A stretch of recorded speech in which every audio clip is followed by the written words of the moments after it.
and welcome to this Cisco Community Live event. My name is Hilda Arteaga. I am a community manager of the Cisco community and the host of today's event.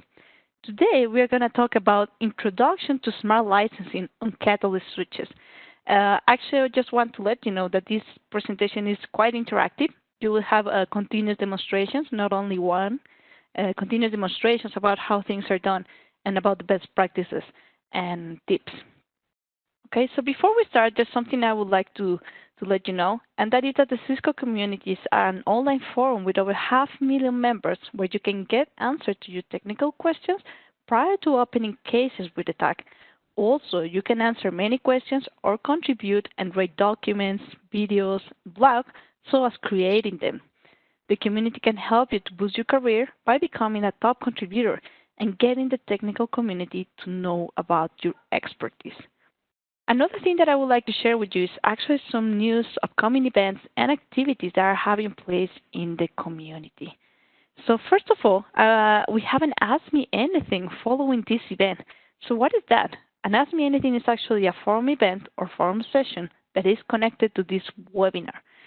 What happened here is just we actually opened this forum just in case you have further questions related to this topic, or actually, let's say that 1 hour after or a couple of days after you're thinking about what the expert mentioned during his presentation.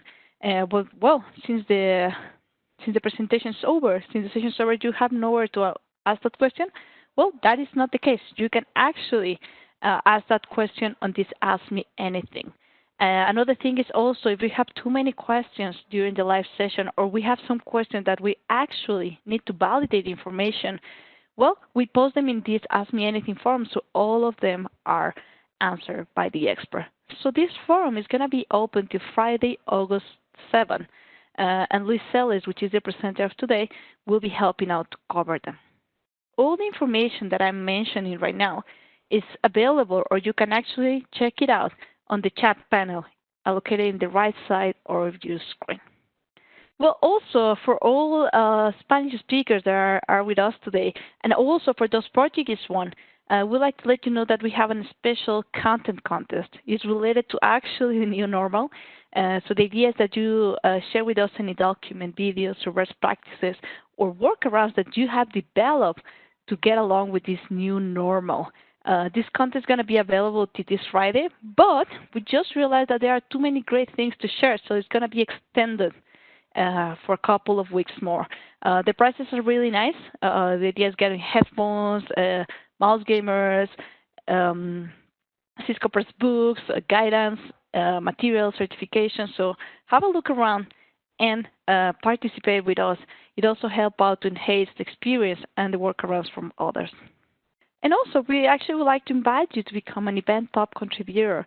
That is just participate in the community, not only on the events, but also creating content, rating things, or collaborating and answering questions. And well, another thing is just please help us to recognize the quality content in the community. How can we do that? That's very easy. Please help us to rate the content and all the things that are having place at the Cisco community. The way to do this is very easy. Sometimes you just go in the community and make a question, and someone gives you an answer or helpful information. When that happens, please help us out to give in a helpful vote. So you let that person know that that's something that they give you an advice, that's something that helps you out.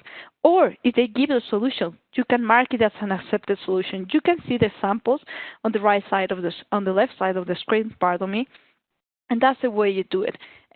That once again helps us to maintain great quality content in the community, and also we give prizes to all these people that are contributing and helping others. And well, just to get started, I would like to introduce you to the expert that is going to show and share everything with us today. His name is Luis Celis. He's actually a technical consulting engineer on the Enterprise Routing and Switching team at Cisco's Technical Assistance Center in Mexico. He provides top-level technical support for global customers with Catalyst 9000 and 6000 switches. Previously, he collaborated with the service provider team. And before joining Cisco, he worked with Ericsson, solving customer challenges and providing solutions for massive network optimization. Luis holds a bachelor's degree in communications and electronics from the Instituto Politécnico Nacional in Mexico. So, Luis, thank you so much for being us today, and welcome to this session. You can unmute yourselves and say hello to the audience. Hi, Hilda. Hi, everyone. Thanks for joining this meeting. Awesome. Thank you so much, Luis. And also, we also have question managers, so the experts that are going to help us out to solve all your questions in the meantime Luis is presenting. I'm going to start with Roberto. Roberto has been part of the routing and switching backbone team since 2015, and his experience spans in different switching platforms, such as the 3K, 4K, 6K, and 9K, mainly focusing on layer 2 and layer 3 forwarding technologies and quality of service and multicast. He currently works as a local escalation engineer for the backbone and regional teams. And on the right hand, we also have Andres Franco, which is also a technical consulting engineer, and that has been working out in the routing and enterprise team at Cisco as well, and is very well known and managed with our routing and switching technologies. So welcome, Roberto and Andres, to this event, and thank you so much for helping out to cover this. You're welcome, Linda. Thank you very much. Cool. And so for all of you who want to have a deeper look to everything that the presenters are showing today and all the details they are sharing, remember they're going to have a very dynamic presentation and tons of configurations. All of those samples, you can have a deeper look in the slides. They're actually available right now in the Cisco community, so you can find out the link on the chat panel of this session. And well, just as a reminder, remember that you can submit your questions at any moment starting right now. Please, we ask you to use the Q&A panel, which is allocated on the right side of your screen for all the technical questions. That helps us out to manage them and direct them easier. And if you have any questions that are actually related to audio, to the video, to anything else, please use the chat panel. In that way, you help us out to provide you better assistance. And well, that is all from my side. I hope you learned a lot from this session. It's very interesting. And please don't forget to clarify all your questions regarding this topic.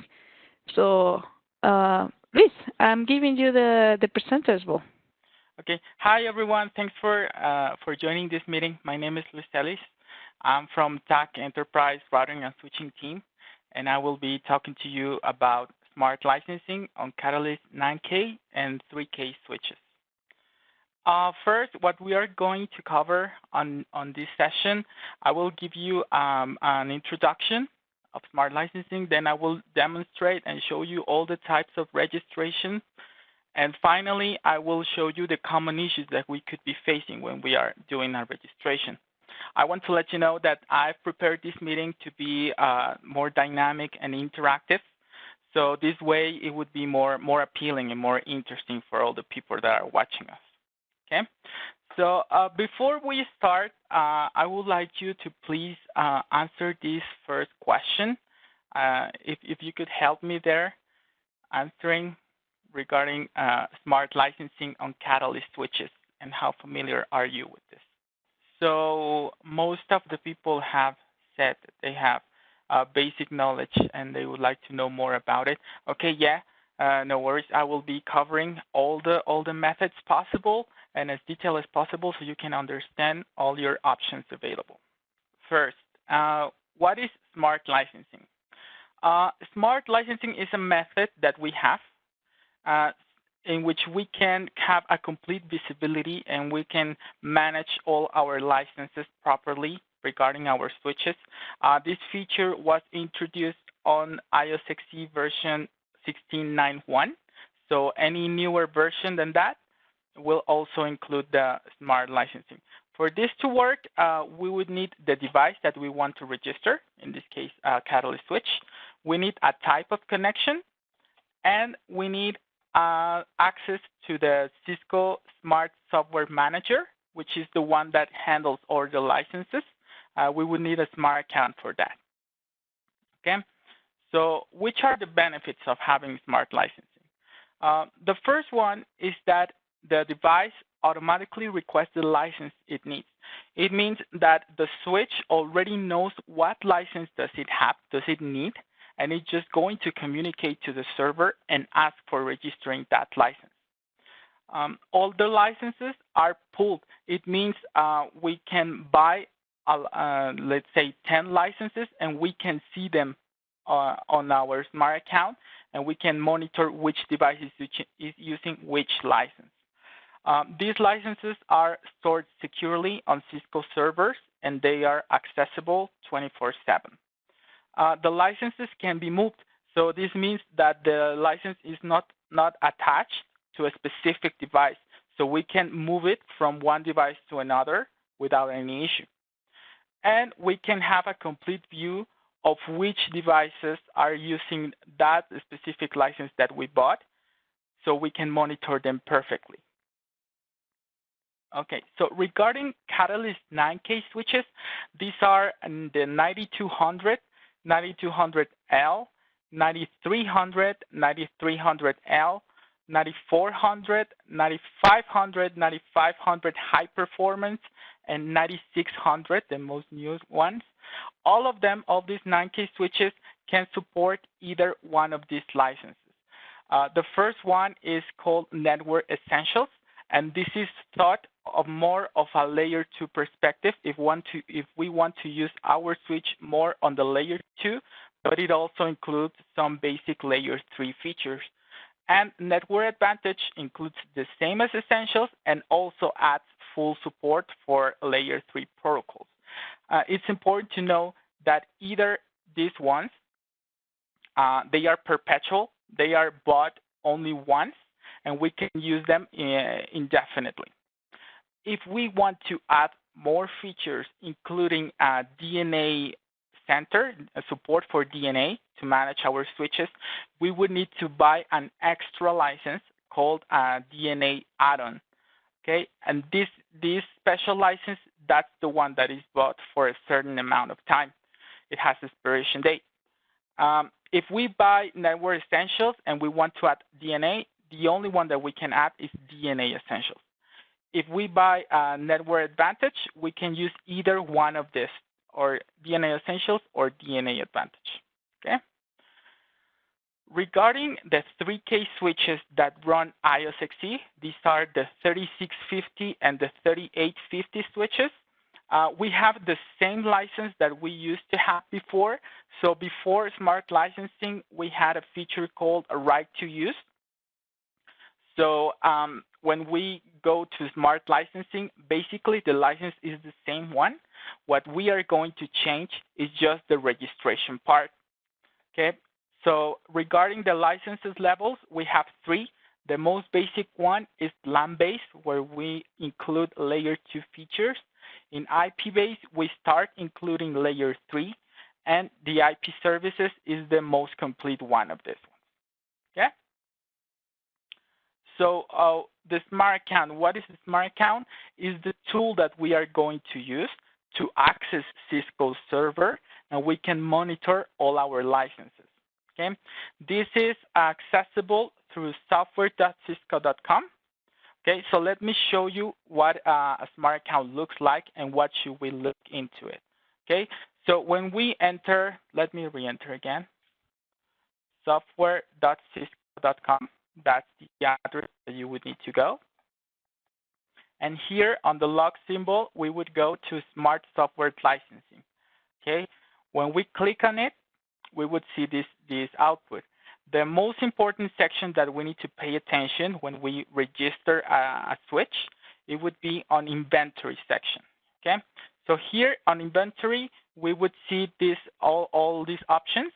So for the sake of my lab, and I have my licenses for the lab, I have them on this virtual account. We can have different virtual accounts, and inside of them, we assign the licenses that we have bought. Okay, so on General tab, this helps us generate a new token. Later on in the lab, I will cover more of this section of the how to generate a token and the considerations.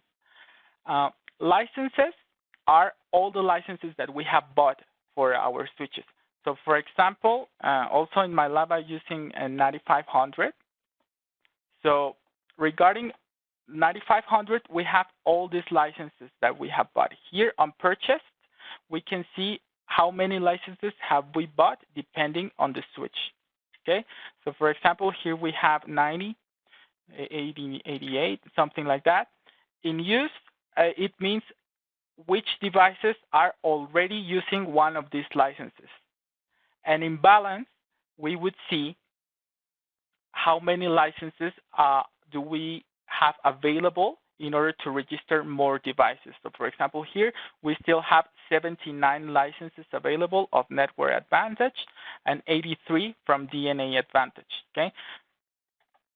In product instances, we would see all the devices that we have already registered. So for example, this one, 9300. Here we see the description is a 9300 switch.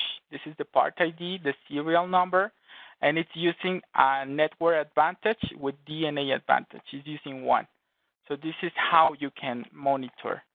Also, all this information, you can export it to Excel in order to make it more easy to check this part.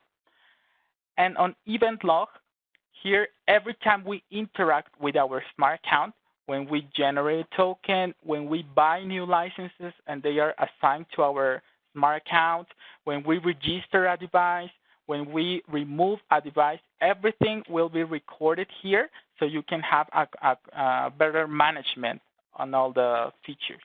Also, it's exportable to Excel, so you can have a look at it. Okay. So regarding registration, we have 3 different methods that we could use to contact the Cisco server and do the registration of the license. Okay, the first one is called direct cloud access. It means the switch is going to communicate directly to the Cisco server and ask for the license. Okay, so the requirements that we need to have in this first method is that we need to have already access to our smart account. We would need to have all the licenses that we have bought. They need to be already provided there on the section of licenses. We should see the licenses bought already there. We would need to have an IP address configured on our switch. So it could be either on a physical interface, any physical interface of the switch, including the management gigabit 00, or it could be on a virtual interface like an interface VLAN or a loopback. Our switch, as I mentioned, needs to be able to reach internet, so it needs to have internet connection. It needs to be able to do a DNS translation because the destination is tools.cisco.com. So the switch should know what is the IP address corresponding to that destination. And finally, if there's a firewall in the path of the server, that firewall needs to have the ports 80 and 443 open in order for this to work properly. Okay, so when we enter smart licensing, when we are in a version that requires this feature, this first section is already configured, so we don't need to modify this. And as you can see, it's tools.cisco.com, the destination address of the traffic. Okay, so as I mentioned, we have the DNS requirement. So this is how you would configure a DNS server on the switch, the IP address of the DNS server. However, if we are not able to contact the DNS server, if we don't have a DNS locally or we don't want to use a public one, what we can do is a workaround. It's called a manual binding, and this way we are associating tools.cisco.com to the corresponding IP address. So that way the switch would know that the destination is this IP address. Okay.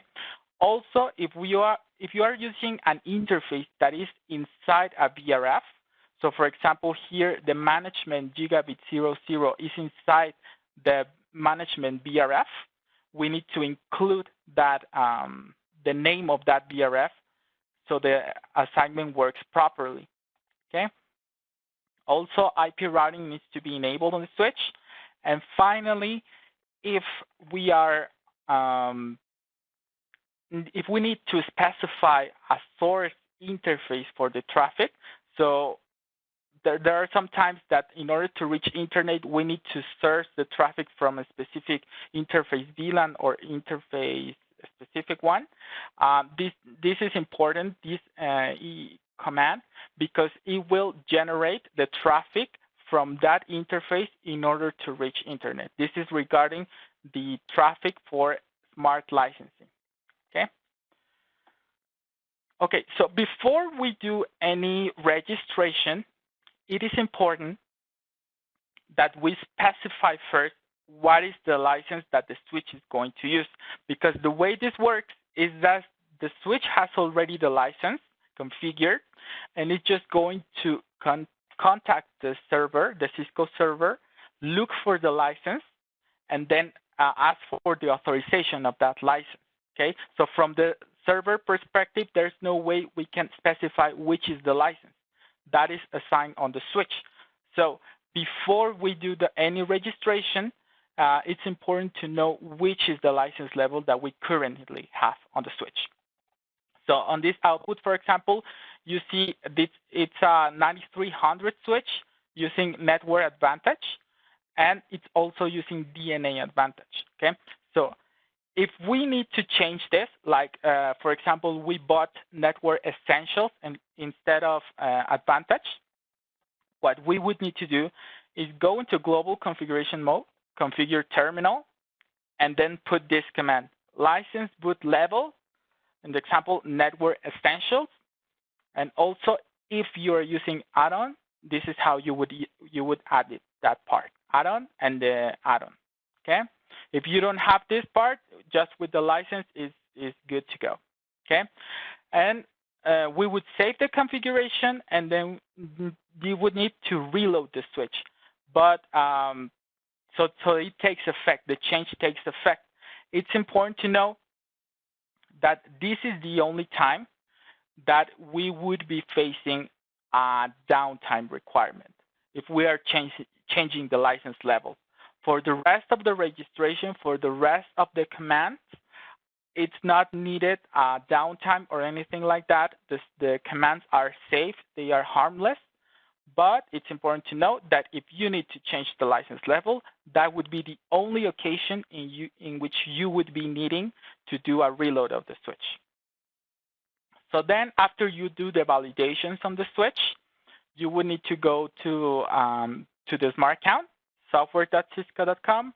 You click on the smart software licensing part, then on inventory, general, and you would need to click on new token. Okay, so when we click here on new token, this is the pop-up that we would see.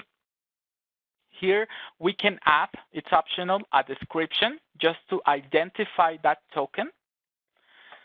Expire after means how many days this token is going to be valid.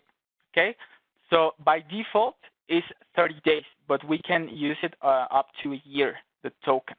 Okay, and the maximum number of uses means how many times I will be able to use this token on different devices.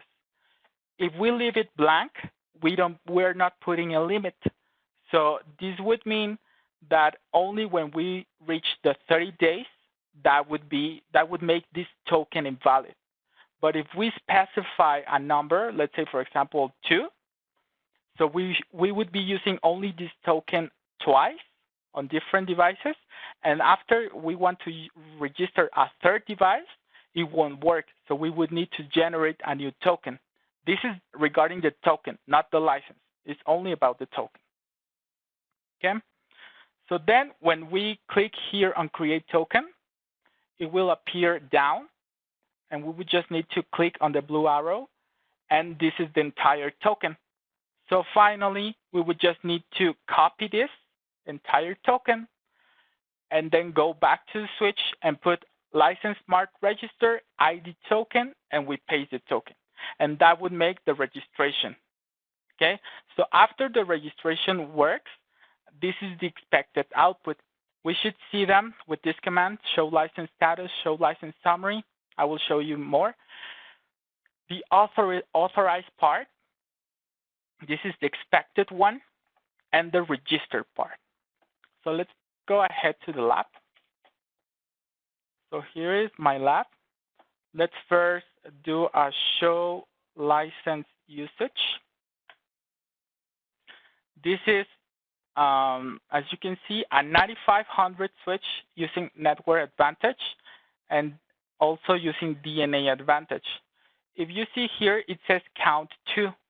Why is it needing 2 licenses? It's because this is a stack. If we do a show switch, we would see that we have 2 switches working as one. So we have an active and a standby, and this is why we are seeing 2 here.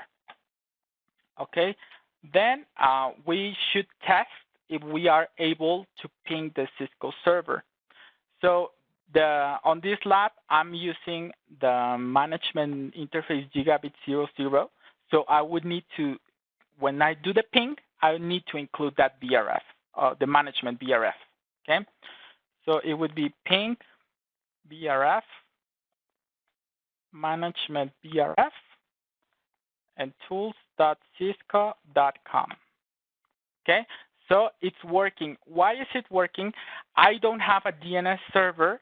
However, I'm using the manual binding. Let me show you. Show run. Type include host. So as you can see, I'm using the manual binding IP host, and I'm putting the management BRF because it's needed, and I'm associating this. Also, let's verify, since I'm using this management interface, I need to specify that the smart licensing traffic that the switch is going to generate also needs to be on this interface. So this is with this command. With this one, IP HTTP client source interface, I'm telling the switch to generate the traffic from that gigabit 00 interface. Okay, so now I have verified my license, I have tested connectivity, and I have ensured that I'm going to send the traffic on that interface. So from the switch, we are okay. Now we need to check on the smart account. Here on general, I would need to create a new token. Okay, so we click here, new token, description, let's put Catalyst 9500 demo. Okay, I will leave this by default, but you can modify it as you want it. And also the maximum number of uses. It's important, for example, here it's a stack. Okay, so it's 2 switches, but the command that I'm going to use is I'm going to use the command only once. So that counts as if I'm using the token only once. Okay, so even if it's 2 switches, it counts as only one use. Okay. Okay, so when I click here on create token, it will appear here. This is the description I put. This is my username, the date I'm creating this token, and here on the blue arrow, I would just need to copy it. Okay. Then I go back to my switch and put the command license smart register ID token, and I paste the token. Okay. So when I hit enter, the process starts. It's telling me that I can use this command, show license status, in order to verify the status of my license. Okay. So here I see the registration successful. Registration means the switch was able to reach the Cisco server, and we received a response from the Cisco server telling us the smart account in which we belong. Okay, so if you remember here, I'm using CoreTag as my virtual account, so we should see that. Also here it says authorization. it says authorized. It means when I already registered my switch with my smart account, I found the licenses I'm needing, and I'm adding them I'm authorizing those licenses. So if you remember, we were using 2, and previously they were in evaluation expired, okay? So now if we do a show license usage, now the status changed to authorized. So it's okay, it found the licenses. Also, the show license status is telling us more information regarding when did we reach the server. So it also says this is the virtual account, core TAC. This is the time when I was able to reach that server, and it succeeded in communicate to the server. So this part, the registration, is communication to the Cisco server. And this part, the authorization, is I found the licenses, okay? So they are authorized. Now, from the switch perspective, we have validated that the licenses worked fine and they are authorized, okay? So from the smart account, how can we check this part? On the licenses section, let me look for 9500. So here, because I was using Network Advantage, you remember we had 79 available. Now we are using 77 because we used the 2 for each member of the stack and also 2 for the DNA Advantage. If we click here on In Use, how can we find the switch that we just registered? Okay, so it's also associated with the host name. So in this case, the switch host name is 9500 SVL. So if we go to this instance, we should see the 9500 SVL, okay? So if we click here, we would see the service instance. This is one way we can find it. Another one is here on product instances. We should look for that same 9500 SVL.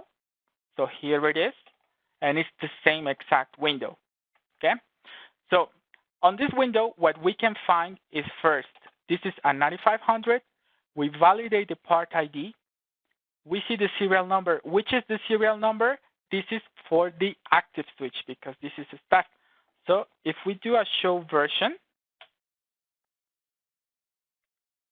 and we go to the bottom of this output, here we see the serial number of the active switch. So it ends in 2ZS, okay? So here it is 2ZS, so this is the corresponding instance. We are using Network Advantage with DNA Advantage. We are using 2.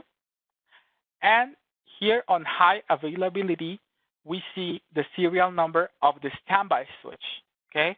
So it ends in 24F. And if we go back to the same output, here is the serial number of the standby switch, so it matches properly, okay? So in case that, for example, we have a 9300 that we can stack more switches, so if it's like five switches in a stack, we should see the active switch here, the serial number, and the other 4 would be here on the high availability, okay? And also here on event log, it was recorded when I created the token and when I registered the switch. So it says it was added with virtual account core TAC, and it's used for redundancy because it's a stack, and this is the serial numbers, okay? Okay, so at this point, we're okay. We have registered our switches properly, and there's nothing else that we need to do. So regarding conversion, this is only on 3650 and 3850. That's the difference between these switches and the 9Ks. The process up until we use the token and put it on the switch, that's exactly the same on these switches. Okay, so the difference is that because we are migrating from right to use to smart, those licenses are not reflected on the Cisco server. So what the switch will do, only the 3650 and the 3850s, what they will do is they will register the licenses up to the server. So they will communicate to the server and tell, hey, I'm using these licenses. Please upload them to my Cisco server, okay? So the process of checking the connectivity, checking pings, the configuration, everything is the exact same. The difference is that once we put the token, instead of saying authorized, it's going to say out of compliance. Why? Because the licenses weren't found on the Cisco server, okay? So we're doing a conversion. This is the process. Just once we reach out of compliance, put license mark conversion start, and the process will start automatically, and it will change from out of compliance to authorized. It's important to know that this method takes a while. It takes approximately an hour to complete. And from the smart account, the only thing that we need to validate is that here on convert to smart licensing, here on conversion settings, we need to have it enabled. This is device-led conversion because the device, the switch, is going to migrate from right to use to smart licensing, okay? So you just need to verify that this is enabled, and on the switch, just put the command, this license mark conversion start, and that would be it, okay? So regarding considerations on stacking, stackwise virtual, and also on modular switches, the difference is that, well, basically the active switch is going to do all the communication for the rest of the stack. So we just need to generate one token, run the commands only once. The difference is that the amount of licenses that we would be needing. So if it's a stack or a stackwise virtual, we would need one license per each member of the stack, and also one DNA add-on. If you're using DNA, you would need to use one add-on per each member of the stack. So if it's 5 switches, we would need 5 licenses, 5 network advantage or network essentials, and 5 DNA add-on, DNA essentials if we are using DNA, okay? In comparison with modular switches, the difference is that we would need one license per each supervisor, but regarding DNA add-on, it would be only one for the entire chassis.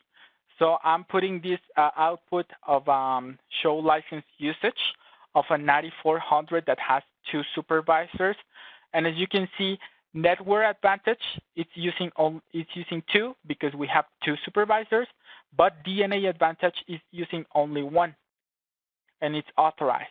Okay, so this is the expected output on modular switches. Well, that was regarding the first method, the direct cloud access. Regarding the second one is when we are using a proxy server. Okay, so from the switches perspective, there are 2 types of proxy servers. The first one requires the devices, the end host, PCs, or in this case, a switch, to direct the traffic, to know that there's a proxy server and it needs to direct the traffic, to forward the traffic up to a proxy server, okay? So for that type of proxy, we would need to go into call home configuration mode and put this assignment. This is going to tell that all the call home traffic is going to a proxy. And we would also need to put that all the smart licensing traffic, it would also go through a proxy. But it's important to notice that the destination, that tools.cisco.com, that doesn't change because we are still going to communicate to the Cisco server. Okay, this is only because I'm going to direct the traffic to the proxy, but the proxy needs to see the final destination, the tools.cisco.com, and do the communication for us. Okay, so this is what we need to configure on the switch if we're using that proxy.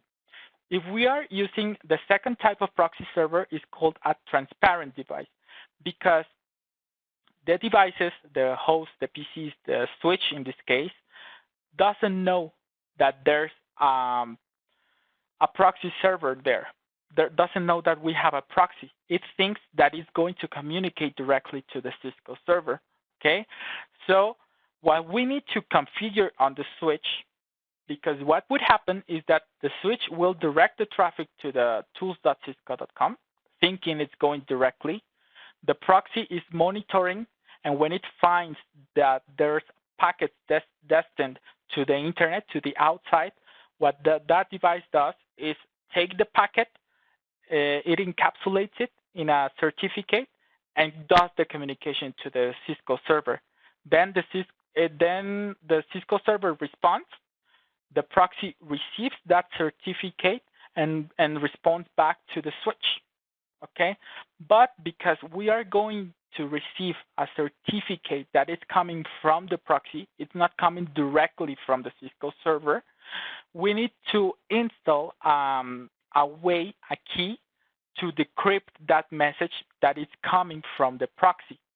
Okay, so for that, we would need to generate a certificate on the proxy server that is generated, and we just come here to the switch and create a trust point. It's called a trust point, the way we are going to know how to interpret the certificate that is coming from the proxy.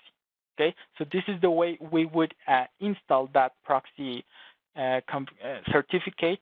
And finally, once we have installed it properly, we just need to do the same, generate a token on the server, come back to the switch, and use the same command to install the license.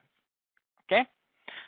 And finally, the third method, that it's called an on-prem license management. It's also known as a satellite server.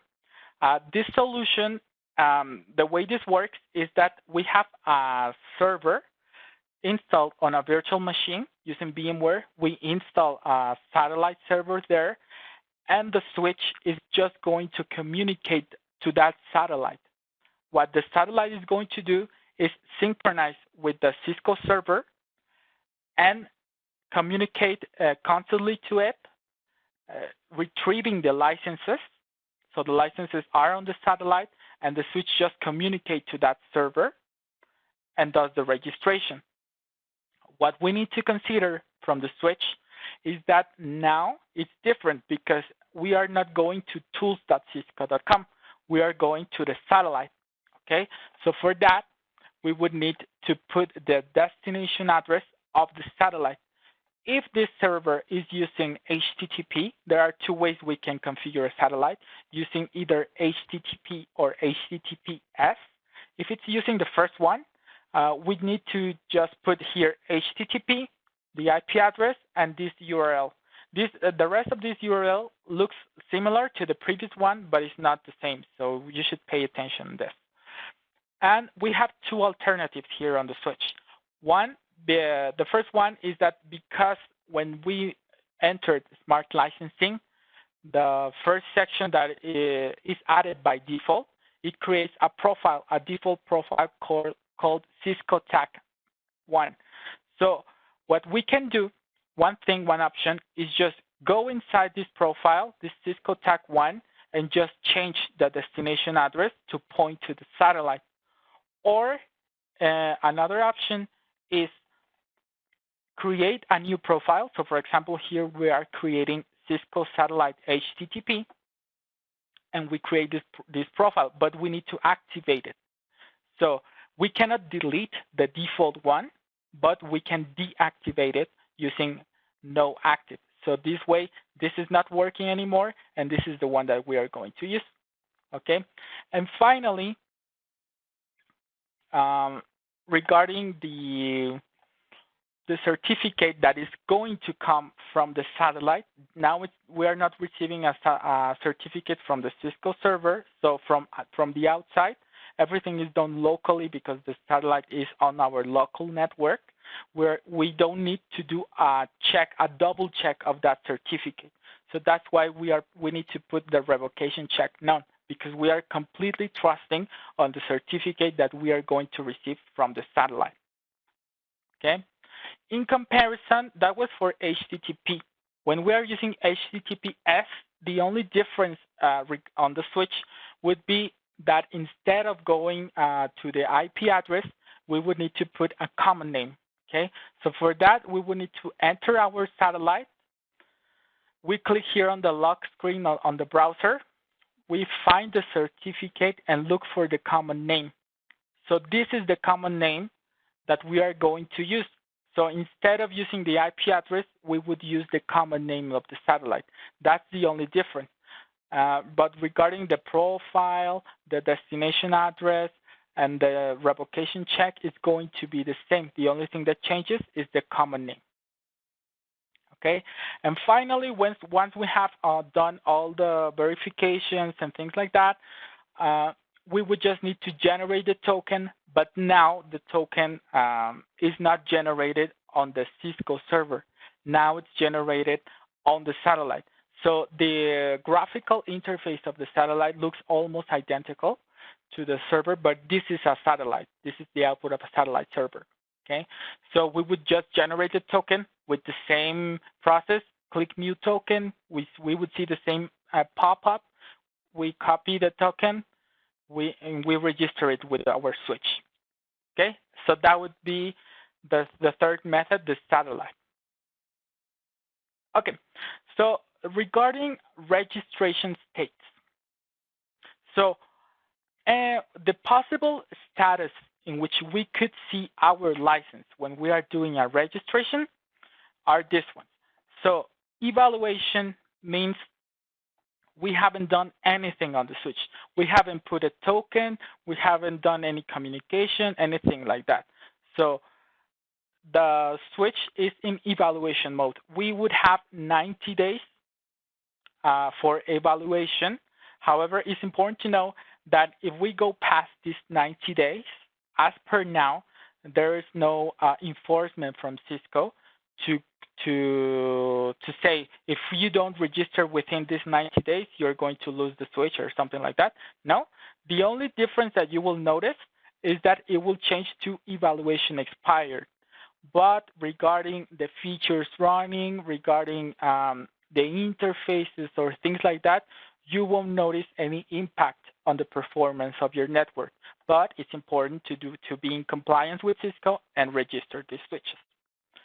Okay, so registered, it's a transitory status because we are putting the token, and when we see register, it means the switch was able to communicate to the Cisco server, and we received a response saying this is the corresponding smart account. Okay, and why is it transitory? Because it will move by itself from registered to authorized. This is the expected one. To see the status of the license in authorized, it means I found the licenses on the smart account, and the smart account authorized those licenses to be used on this switch. Okay, so after this, the switch will communicate every 30 days back to the server, just to let the server know that it still needs the licenses. It's still are being used on this switch in particular, and the server just responds with an acknowledgement. Okay, that is done automatically. We don't need to run any command for that. But if after the 30 days we lose connectivity to the Cisco server, so the switch is not able to communicate back, what would happen is that we would enter in authorization expired status. This means we were not able to communicate back again to the server. Okay, so what would happen is that the server, since also that the Cisco server is expecting that communication from the switch, if it doesn't receive it, what it's going to do is release the licenses, because that way you can use the licenses on other devices, or if you once you restore communication on this switch, you can just go ahead and register again back the switches and use the same licenses. Okay, and finally, out of compliance, it means I didn't find my licenses on the Cisco server. Okay, so I was able to communicate to the server, but the licenses I need to register are not there. We have a negative balance. So it could be that we don't have enough licenses available, or our licenses haven't been provisioned on our smart account. Okay, so that was regarding all the possible connections. So we have also a fourth method that is called specific license reservation. And this is for when the switch is completely offline, when we cannot, due to restrictions, to security restrictions or things like that, our switch is not permitted to communicate directly or using a proxy or using a satellite. Okay, so but this is a special method that requires some permissions. You need to have this permitted on your smart account. And it's a bit more complicated. That's why we strongly suggest to go through an online method, because that way it's easier to register, it's easier to manage, and it's updated constantly, and you don't have to do much on the switch or on the smart account to register a switch. But regarding this, what we need to check before we start this reservation, is called reservation, this method. What we need to check first is that the revocation check, we need to put CRL, because this is the way that we are going to double check, validate the certificate that we are going to download from the server and put it on the switch. This is a very manual method. It requires a lot from us. So first, we enable it. When we go to global configuration mode, we put license smart reservation. This will enable the feature. And then regarding all the profiles, all the call home, the token, all those commands won't work anymore because we're using the offline method. Okay. So once we have done this, we should put this command, license smart reservation request. And here's the difference. If we are using a standalone switch, it would be local. If we put all, it means this is a stack. Okay. So when we put this command, the result will be a challenge code. This is called a challenge code. So what we need to do is copy this code, these codes. So for example, I'm using the first one. So we copy it to clipboard, then go to the smart account. We find this button. If we are not authorized for SLR, this button won't be available. So you need to first require the request the permission. You click here on reservation and you put here the code. Okay, so this would be only one code for the active. Okay, now we click next. We're going to reserve manually the licenses. So for example, we need to pay close attention on this. So for example, here we are reserving a network advantage with DNA advantage. So we're putting 1 because it's one code that we are using. Then we click next. We double check that we are reserving the correct licenses. We also verify the serial number of the switch, and we generate the file. Okay, we would need to download this file. If this is a stack, we would need to go through these 4 steps again, but using the code for the second switch, and so on. If it's four stacks, 4 switches in a stack, we would need to do this process 4 times. Okay, so once we get these files, we should download them, and we upload those files to the switch. So normally, because these switches are isolated, we wouldn't be able to use FTP or TFTP, so the most common way would be using a USB. So we just put the codes that we downloaded on a USB, then go to the switch, copy the files from the USB to the flash memory of the switch, and finally we put the command license smart reservation, install file, and we put the extension of where are we putting this file. Okay. So it will say the reservation install file successful, and which is the device that we are using. Okay. So also on the show license status, this is the same command that we used for the previous methods. What we would notice is that it's going to say license reservation is enabled, okay? And it's succeeded and the date and things like that. A more complete command would be this one, show license reservation. This one is meant more for the SLR, and we should see more information regarding which is the switch, the serial number, the date we put the file, the date we installed the file, which licenses it's using, and so on. Okay? And finally, if we don't want to use one file per each stack, what we can do regarding the generation of the files would be the same one. Okay, so for example, we have 4 switches, we have 4 files. We download those 4 files, and what we can do is open those 4 files on a text editor.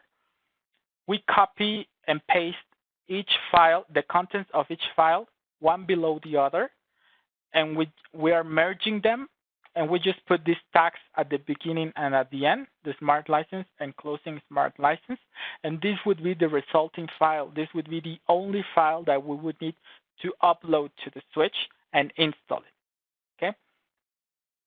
So what happens if we want to cancel the reservation? Because this is offline, we cannot just go ahead and type a command on the switch and the licenses will be released. The way this works is that we need to return the licenses manually also. So we would need to do this command, license smart reservation return all. We will see this prompt telling us that we're going to remove the authorization from the switch. We would say yes, and it will generate a return code, okay?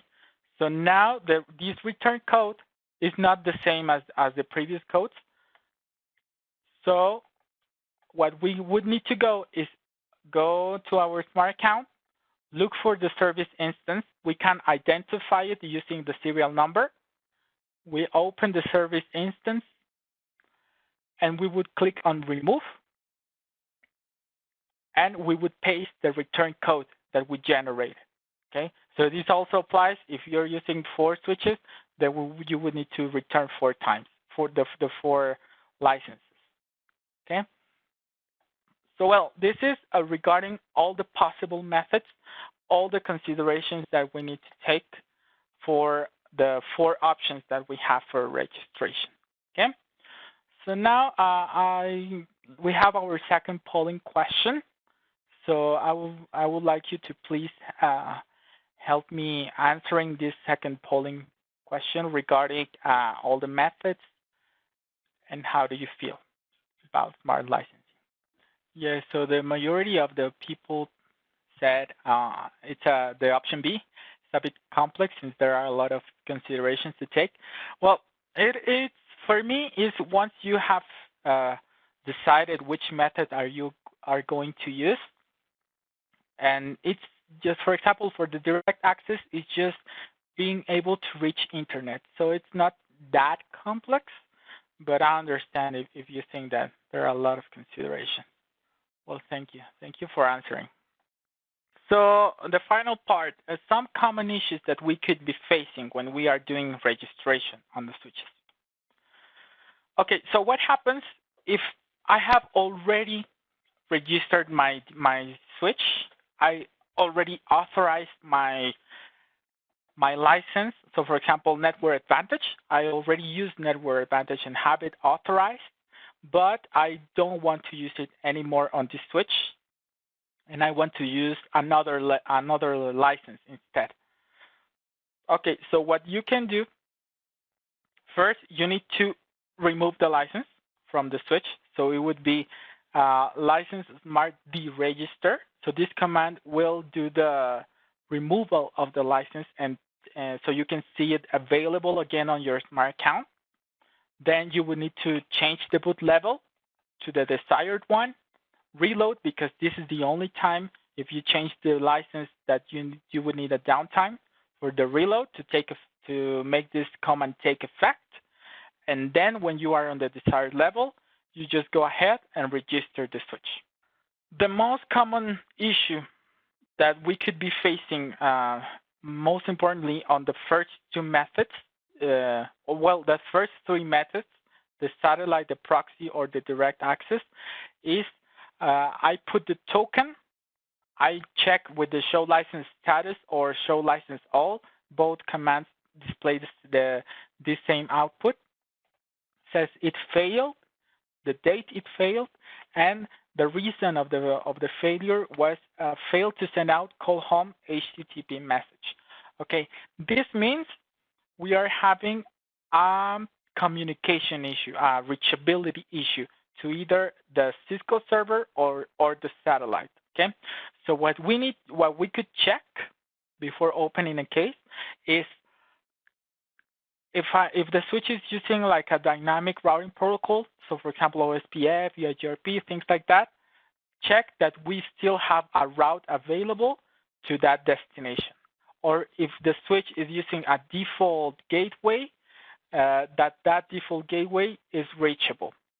Also, for example, it could be that we need to source our traffic from a specific interface and we missed to put that command. Or that interface is shut down, so we need to enable it.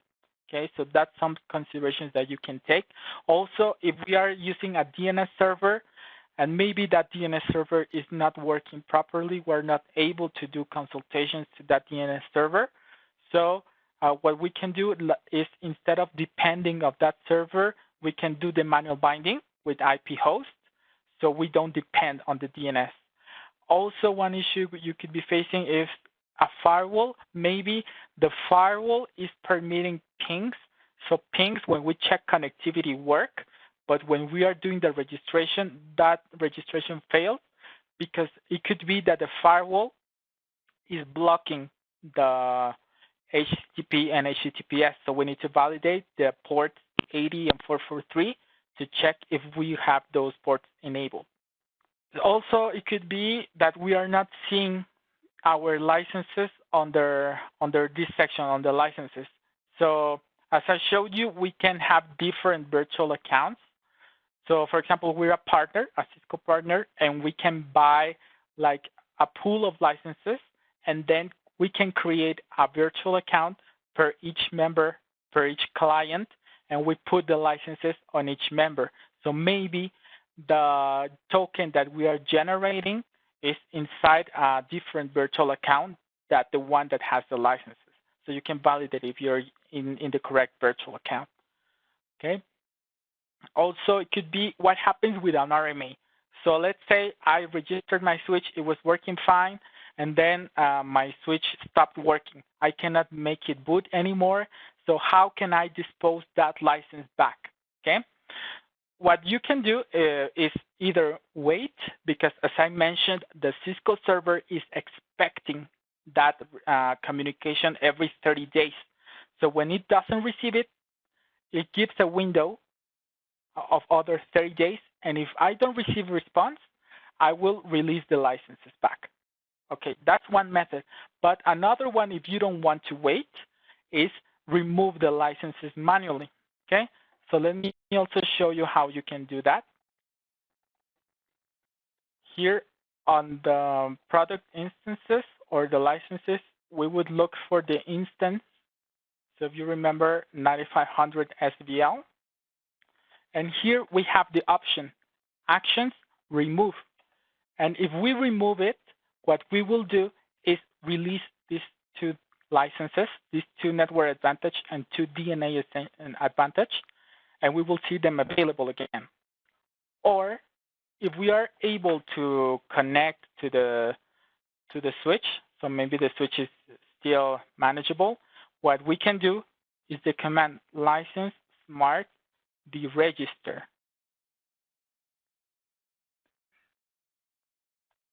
Okay, so if we hit enter, we would see that it communicated to the smart account and did the deregistration of the licenses. So if we go back here to the licenses section, Now we see 79 again. So previously we had 77 because we were using that. And also the product instance, the 9500 SVL, is not available anymore. Also here on the product instances, that SVL, 9500 SVL, is not here anymore.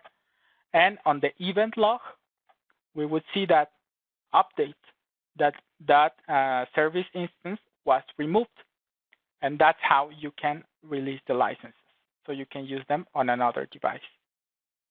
Okay, so this is not very common, but it's easy to solve. So if you do a token, if you put a token on the switch, or after the 30 days, when it does the registration again, it would say a failure saying that this product was already registered. What you could do, what you can make the switch is to force a registration again. It would be the same command, license mark register ID token, put the new token, you create a new token, put it here, and force.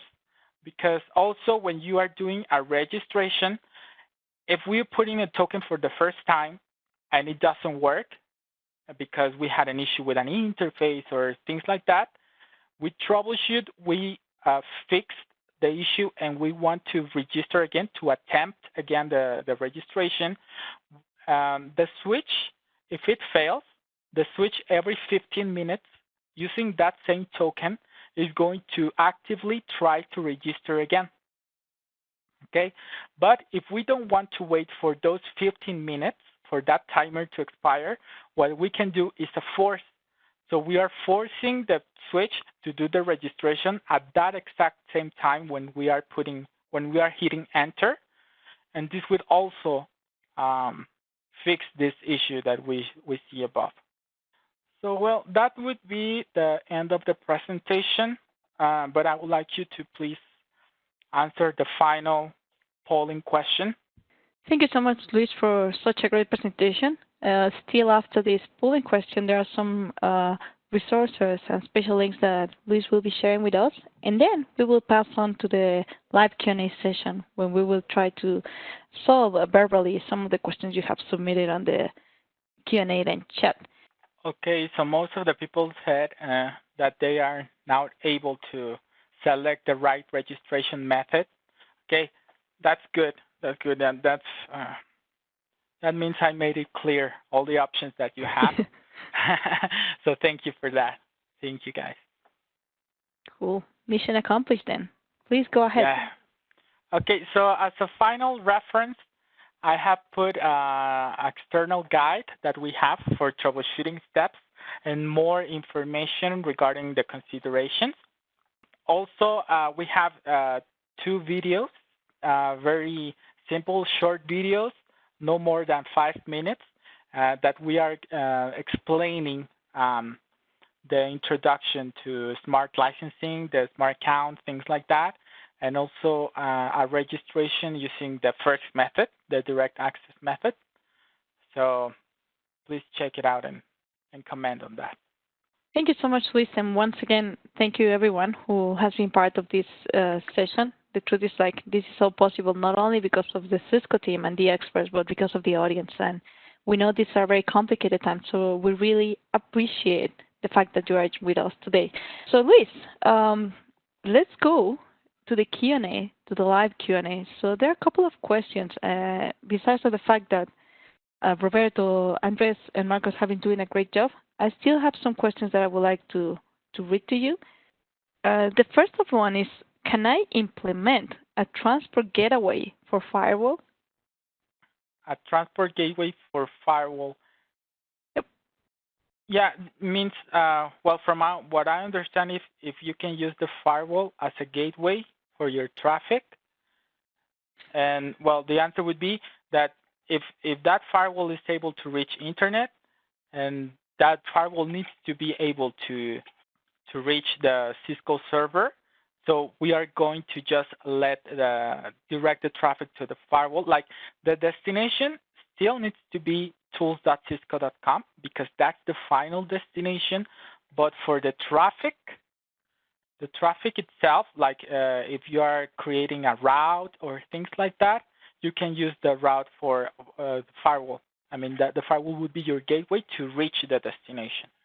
Awesome. And then I have another question, Luis. If you are buying a switch from BAR, can they do this registration from you, and they also authorize for your company? Regarding registration, the only possible thing that we could be having is that when the offline method, the last one, there's a special requirement. If you're authorized for that, you can also request that when you receive the switch, because it's going to be completely offline, it could include already the license file. So you would just need to install it to enable it. But regarding the other types of registration, because you need to configure how to reach the server or the satellite, or if you have a proxy and also associated with your smart account and things like that, yeah, that's not possible. If it's an online method, we cannot have it already, because also every 30 days the switch will communicate back to the server. So we need to do that proper configuration of the switch. Thank you, Luis. I have another question here, and it says, do you have information to convert traditional PAK or existing license from previous iOS version to smart licensing? Well, regarding Catalyst switches, on Catalyst switches 3850, 3650, or the 9K, we don't use PAK files for licensing. So there's no way that we can convert a file that we don't use. Those PAK are used more on firewalls and on other devices, Nexus also. But on Catalyst switches, we don't have that PAK file. But yeah, if you want to do, for answering the question, if you have a PAK file, that means it's for a different device. So yeah, you can go ahead and just convert that PAK to a smart. All right. I have another question thing here that just came out, and it says, like, what if you buy a switch that is used? How does that work? Well, if you buy it, sometimes, normally when you buy a switch, you buy it with a license. Okay, so it includes the sales order, includes the device, the switch, and also the license. Okay, so you just need to contact Cisco, and so they do they check that sales order and update it and assign it to your smart account. So you would see that license available on your smart account, and you can just do the registration. Awesome. Thank you, Luis. I have another question here that says, how do I pay an upgrade to this system, to this smart licensing system? An upgrade, well, regarding like if you're migrating to smart licensing, that doesn't generate any extra cost. It's just, doing the registration part, but you don't need to buy something extra. What you would need to pay like extra to upgrade, an upgrade would be, for example, if you're going from a basic license to a more complete one. So, for example, if you're going from Network Essentials to Network Advantage, that would require an extra payment. All right. So we're getting close to wrap up this session. So I'm going to ask you one more question, and it says like this. How I can move back licenses if they're assigned to an individual smart license instead of a virtual one? Okay. So when we have a virtual a smart account and we buy licenses and they are assigned to us, they are added to the default virtual account. But we manually can create different virtual accounts and move those licenses accordingly. Okay, so that's how you can do it. You can move from the license from one virtual account to the other and recover them. If you want to move them back to the default one, you can do so. All right, here we have another question that is actually related to an early one. Maybe it's not like the best one, but I still want to cover it, and perhaps you can help us out, Luis. It says, what do you buy, or what I guess is he wants to say, how do you buy a Cisco firewall? I'm going to try to cover this, and then you add on information. Well, if you want to buy a Cisco firewall, then you have to contact an agent. But Luis, can you provide us more details here, or shall we check it out later on? Yeah, we should be checking later on that question.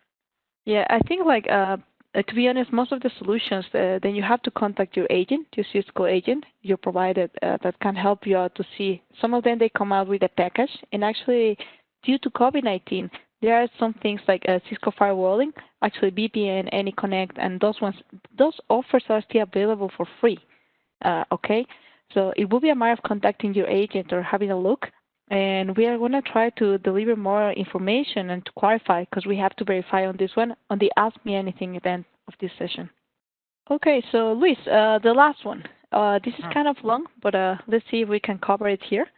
The question goes like this. I have been attempting to update some equipment. I have been looking at this smart system and only to have someone in the ping pong game. And I don't know if this is going well properly.